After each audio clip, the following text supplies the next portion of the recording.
Selamat datang teman-teman semuanya di podcast Langkah Pemuda, tempat di mana suara generasi muda bersatu untuk membangun bangsa. Bersama saya Muhammad Rizky Ramadhani dan saya co-hostnya Ahmad Rizky Mubarok.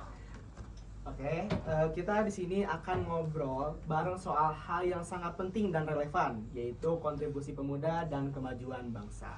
Oke, nah hari ini kita nggak cuma berdua ya Kak Iki ya, karena kita bakalan ditemenin sama 4 narasumber keren dari Telkom Lalu Kak Iki, University. sebelum itu kita lagi pakai almet apa nih Kak Iki? Oke, nah jadi mungkin kita lagi pakai almet dari Telkom University. Karena berhubungan sekarang narasumber kita Dari Telkom ya? Dari Telkom University.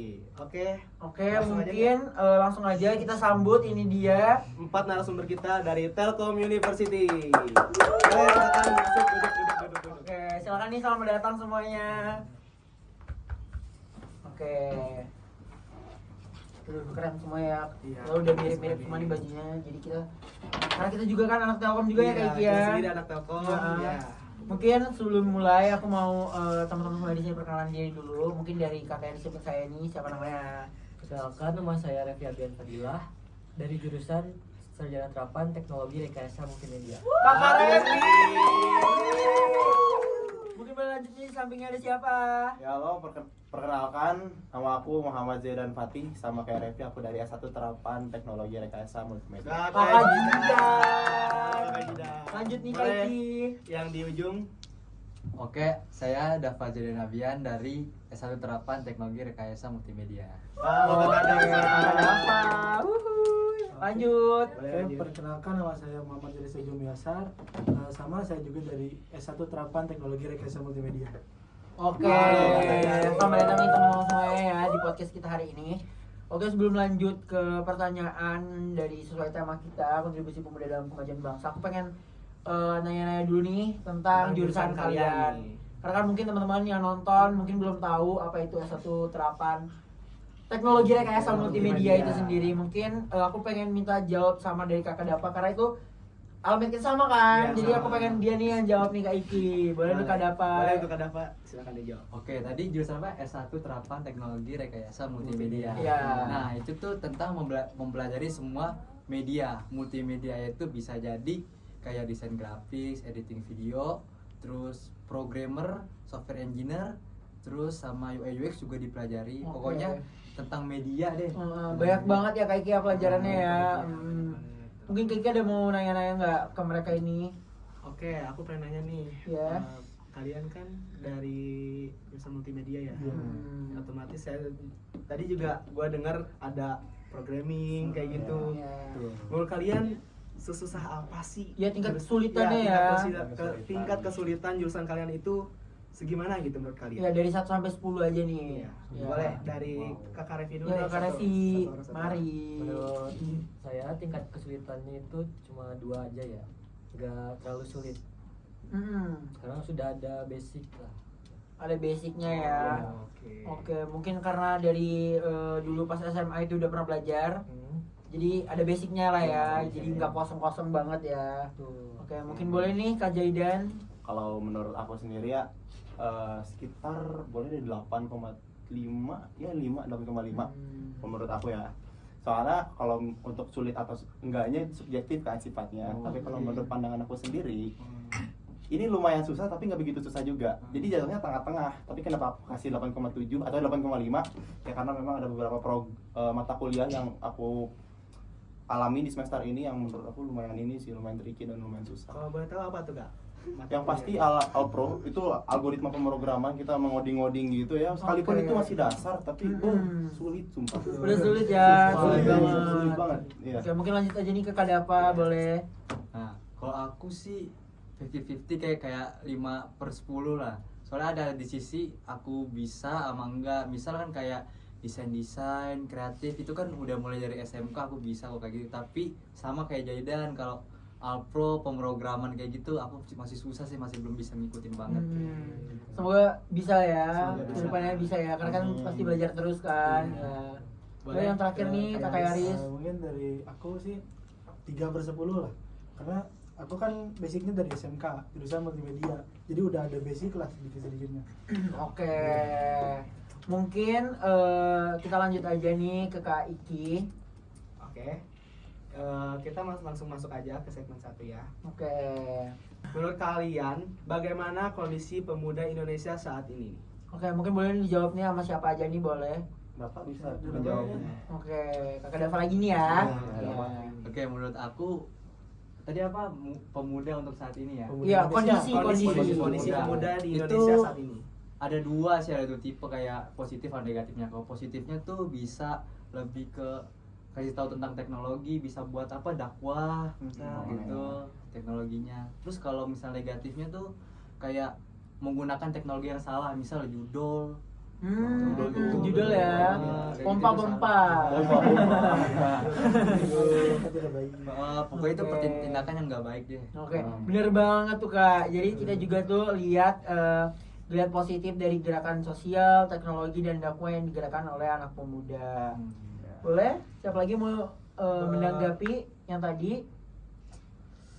Ya, dan jangan lupa Indonesia Ah. juga akan memasuki bonus demografi. Mm-mm. Tahun 2030 nanti mayoritas penduduknya adalah usia produktif, yaitu kita-kita ini. Oke. Oke, mungkin kita masuk ke aspek keislaman ya. Menurut kalian bagaimana sih Islam memandang kontribusi pemuda? Siapa nih yang mau jawab nih? Mungkin bisa aku aja yang Oke, jawab. boleh Kak Jidan jawab.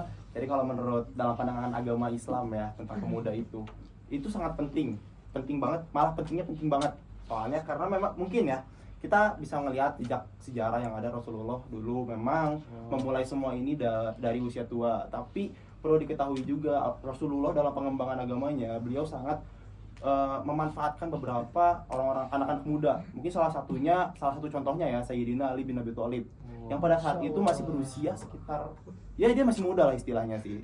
Beliau cukup memanfaatkan Sayyidina Ali untuk menyebar luaskan agama Islam pada masanya. Jadi kesimpulannya pemuda dalam Islam itu sangat-sangat penting untuk kemajuan bangsa dan sekaligus kemajuan umat. Oke. Cukup ya menjawabnya. Mungkin gue bisa namain ya. Oke, boleh nih. Rasulullah juga pernah bersabda, ada 7 golongan yang akan mendapat naungan di hari kiamat. Salah satunya adalah pemuda yang tumbuh dalam ibadah kepada Allah Subhanahu wa taala. Hadis riwayat Bukhari dan Muslim.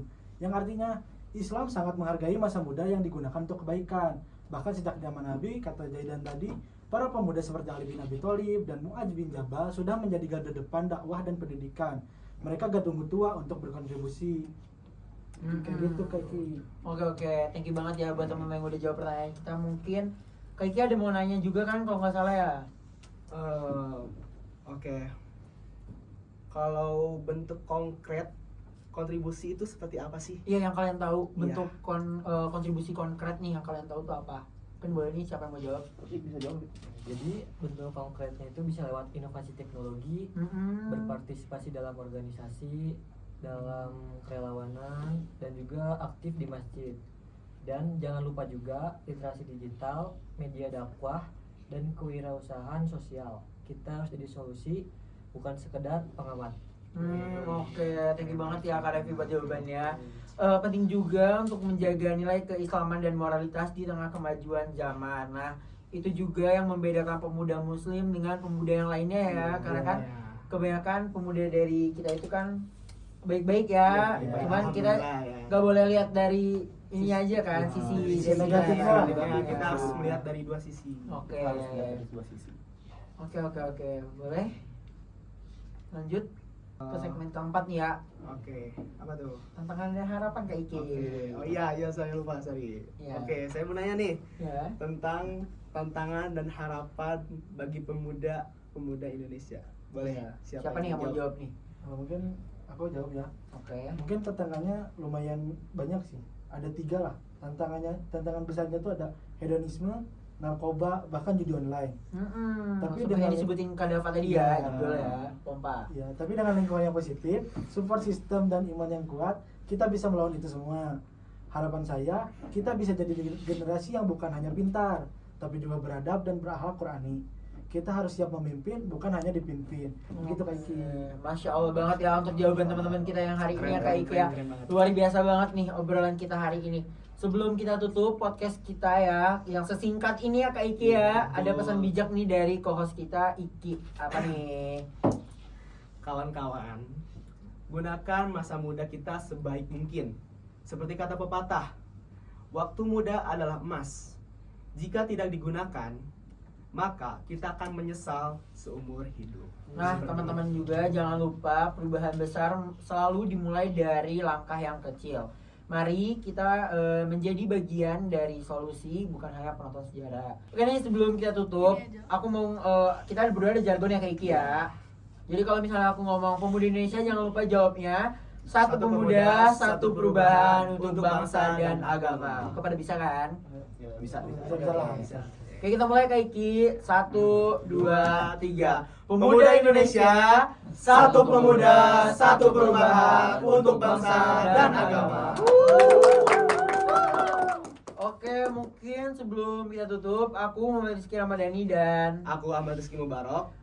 pamit undur diri di podcast episode pertama kita. Sampai jumpa di podcast selanjutnya. Dah. Bye.